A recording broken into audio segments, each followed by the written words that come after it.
Hello Angela. Hello. Would you like to tell us who you are and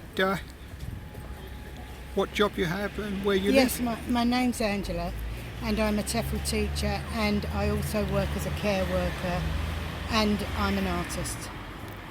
And I work every single day of the week in the mornings, and I've been working since I was 14 and I'm now 57 years old.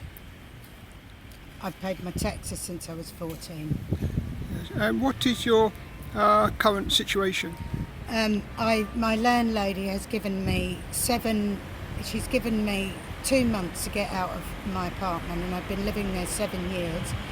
Now she is entitled to rent out her apartment again or sell it or whatever, but I find myself in the situation now of having to look for a new apartment. I went to look for a new apartment through private rent, only to discover that the prices are so high that I not only cannot afford the rent, the deposits are sometimes £800, the agency fees are totally unchecked, so that a new rental agreement can put me back to at least £2,000.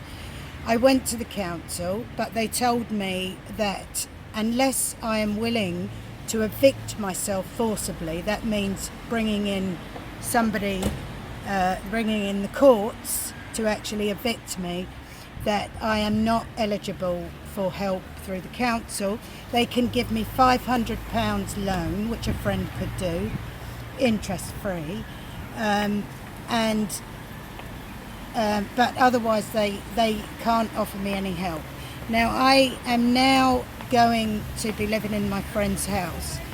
As a result of this, they say that this is why they can't offer me anything, because I have not accepted what I consider to be an unjust and criminal law.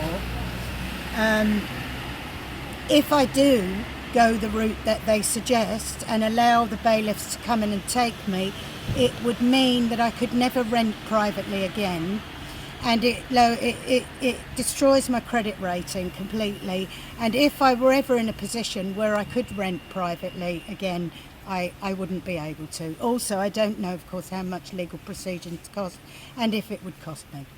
I did go to Caroline Ansell, and she has washed her hands of the whole thing and said she cannot help me at all. So now I am going to be living in my friend's back room. I am a 57-year-old woman. I work every single day. I'm not on social benefits. I'm not an alcoholic.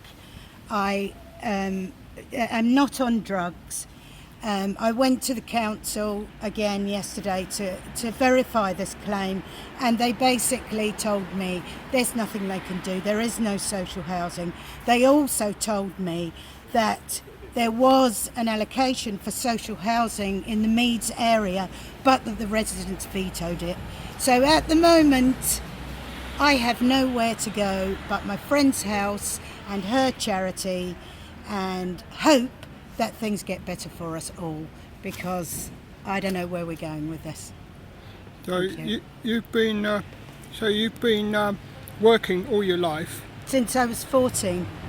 and now you are in effect homeless. So how do you feel about that? Well, I'm not just homeless. I'm homeless, and in the sense that I'm not even acknowledged as being homeless. It's not even acknowledged. You know, I don't have the right to social housing, despite the fact that I've been paying my taxes for years. I don't have the right to anything. I don't have the right to anything because, well, I don't know why. I just don't know why.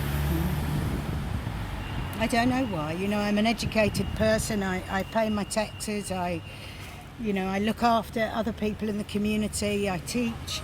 I'm an artist. You know, the council simply don't have the social houses because they're not being built. And people have an idea that homelessness only affects, people on the street. They have no idea what you go through. They have absolutely no idea the fear and the feeling of shame and the feeling of anger, you know, that comes with it. They have absolutely no idea, and they won't know until it happens to them, and it is going to happen to more people than just me.